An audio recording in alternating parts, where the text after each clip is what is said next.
24일 성폭력 처벌법상 강간살인, 주거침입, 주거수색 혐의로 기소된 이모 44씨에게 무기징역을 선고하고 10년간 신상공개, 20년간 전자발찌 부착, 아동장애인 관련 기관 취업 제한 명령도 함께 내렸다. 이 씨는 올해 1월 4일 서울 영등포의 고시원에서 피해 여성을 자신의 방으로 유인해 성폭행한 뒤 살해한 혐의를 받는다. 번호를 알려달라 고백했지만 거절당했다는 황당한 이유로 범행을 저질렀으면 피해자와는 아무런 친분도 없었다. 범행 다음 날 이 씨는 자수했고 음주나 약물 복용 상태는 아니었다. 재판부는 이미 강도 강간미수 전력이 있는 피고인이 다시 범행에 생명까지 앗아갔다며 영구 격리에 재범을 막는 것이 타당하다고 판단했다. 서울 남부지검은 경찰이 처음 살인 혐의로 송치했으나 검찰 수사 중 이 씨의 휴대전화에서 범행 관련 영상이 확인됐고 범행 다음 날 성매매를 시도한 정황까지 드러나며 강간살인 혐의로 기소했다고 밝혔다.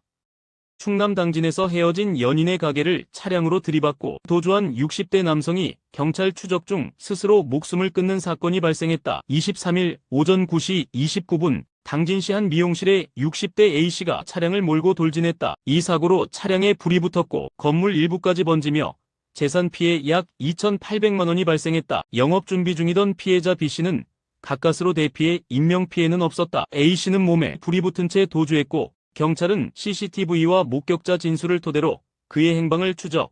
오후 2시쯤 인근 건물 4층에서 그를 발견했다. A씨는 경찰이 다가가자 생수통 등을 던지며 저항했고 투신하겠다고 위협하며 진입을 막았다. 경찰과 소방당국은 에어매트 설치와 설득을 시도했지만 약 10여 분 뒤 A씨는 건물 밖으로 투신, 병원으로 이송됐지만 결국 사망했다. 경찰은 A씨가 최근 피해자 B씨로부터 이별 통보를 받은 정황을 확인하고 범행 동기와 함께 조사할 방침이다. 서울 미아동의 한 마트에서 흉기, 난동을 벌여 60대 여성을 살해한 김성진 32이 첫 재판에서 자신의 혐의를 모두 인정했다. 24일 첫 공판에서 재판부가 공소사실 인정 여부를 묻자 김 씨는 인정한다고 짧게 답했다. 김 씨는 살인 및 살인미수 혐의로 기소됐다. 재판에 참석한 피해자의 친언니 A 씨는 저건 악마다. 다시는 인간 세상에서 살아선 안 된다며 울분을 터뜨렸다. 재판 후 법정을 빠져나가는 김 씨를 향해 다시는 나오지 말라고 고함쳤다. 사건은 지난 4월 22일 발생했다. 김 씨는 미아역 인근 한 마트에서 일면식도 없는 60대 여성을 흉기로 공격해 숨지게 했다. 이어 40대 여성도 살해하려 했으나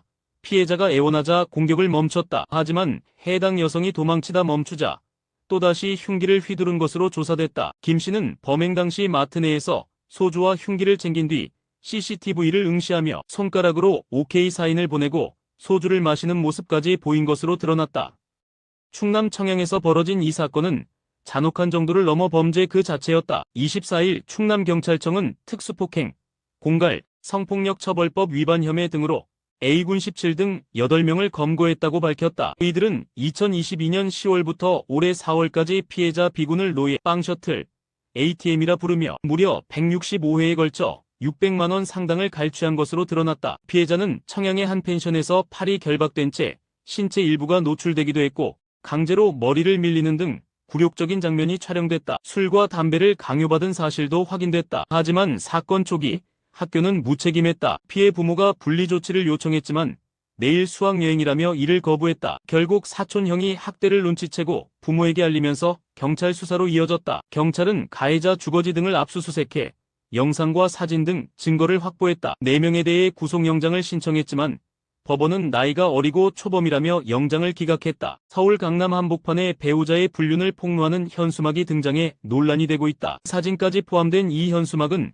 명예훼손과 초상권 침해 논란으로 번지고 있다. 개포동과 역삼동 일대에 설치된 현수막 사진이 퍼지고 있다. 개포동의 한 아파트 앞에는 애둘 유부남 꼬셔서 두 집 살림 차린 동호 술집 XXX 김꽃뱀 조심이라는 문구가 적혔다. 역삼동 현수막에는 애둘 유부남이 총각행세 3년 두 집 살림하고도 반성없는 파렴치한이라는 문구와 함께 남성의 이름과 직장 정보가 모자이크 처리된 사진도 포함됐다. 두 현수막에는 불륜으로 추정되는 남녀의 다정한 사진이 함께 실렸고 눈만 가려졌다. 이를 설치한 인물은 불륜 남성의 아내로 추정된다. 현수막은 주민들의 민원으로 곧바로 철거됐다. 그러나 사진은 이미 온라인에 퍼진 상태다. 전문가들은 이 같은 폭로가 형법상 명예훼손죄에 해당될 수 있다고 경고한다. 사적 응징이 법을 넘어설 경우 처벌받을 수 있다는 점이 다시 주목되고 있다.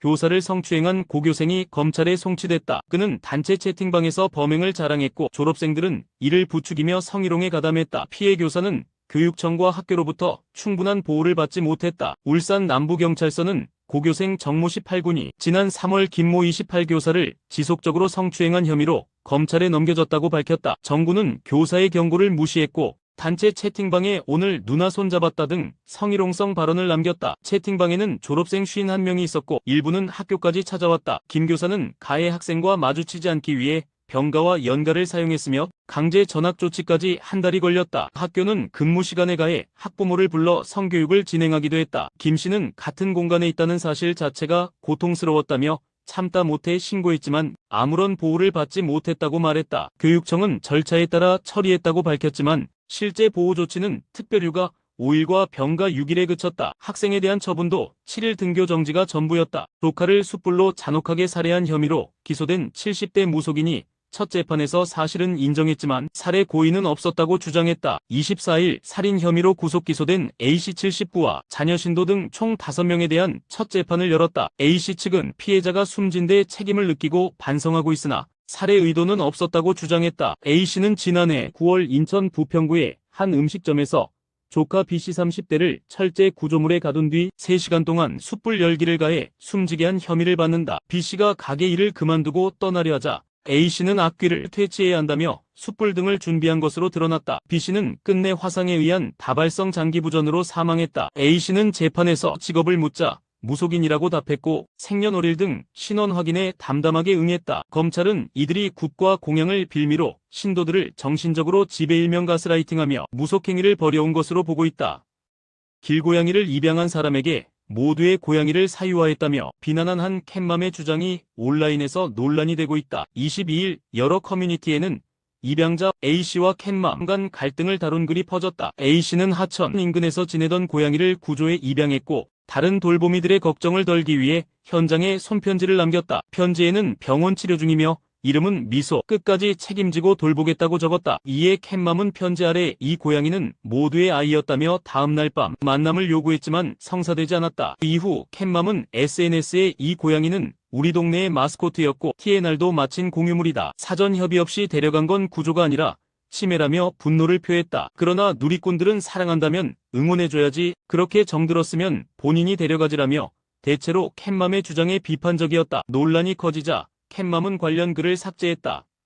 인천에서 무면허로 전동 킥보드를 타던 10대 청소년이 경찰 단속 중 넘어져 뇌출혈과 두개골, 골절을 입는 사고가 발생했다. 피해 청소년의 가족은 경찰이 과도한 방식으로 단속했다며 형사고소와 민사소송을 예고했다. 사고는 지난 13일 오후 2시 45분쯤 A군 등 10대 2명이 헬멧 없이 함께 킥보드를 타던 중 경찰 단속에 제지를 받다가 넘어졌고 특히 뒤에 타고 있던 A군은 경련과 발작 증세를 보이며 병원으로 이송됐다. 그는 외상성 뇌출혈과 두개골 골절 진단을 받고 10일간 입원 치료를 받은 뒤 퇴원했다. A군의 아버지는 경찰이 컨테이너 박스에서 갑자기 튀어나와 제지한 것으로 보인다며 헬멧 미착용과 동승은 잘못이지만 아이가 다치도록 단속한 건 과하다고 생각한다고 주장했다. 반면 경찰은 학생들이 인도에서 빠르게 주행하고 있었으며 사전에 정차 지시를 했지만 따르지 않아 제지에 나선 것이라며 보행자 안전을 위한 조치였고 과잉 단속은 없었다고 반박했다.